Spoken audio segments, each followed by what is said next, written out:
Polarlichter über Deutschland, was für ein Spektakel. Diese Aufnahmen stammen aus meiner Heimatstadt Erfurt und das Ganze sieht wunderschön aus, oder? Das Foto ist technisch einwandfrei, doch eins fehlt, die Geschichte. Es gibt nämlich keine, außer vielleicht, dass ich die Nacht aller Nächte verpennt habe. Das Foto ist schlichtweg fake. Naja, nicht ganz, also der Dom, der ist echt und die Polarlichter, die sind KI generiert. Aber nicht irgendwie KI generiert, sondern auf Referenzbildbasis.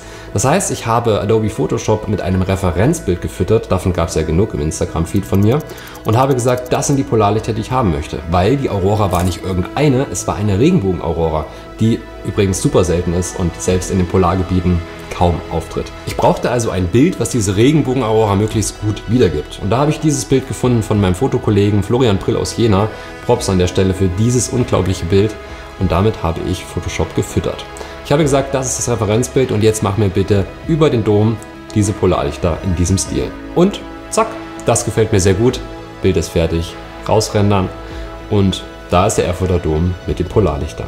Ein Prompt einer KI kann niemals die Erlebnisse ersetzen, die manche während dieser Nacht machen durften. Und deswegen ist es auch umso wichtiger, dass ihr Fotos, die KI generiert sind, auch so kennzeichnet.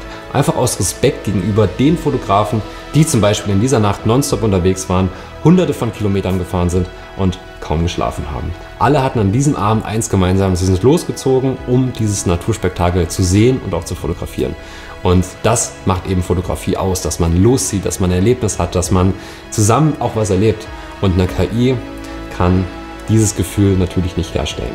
Ich kann ja ein schönes Foto generieren, aber die Geschichte dahinter, die ist immer noch dieselbe. Ich habe es einfach verpennt.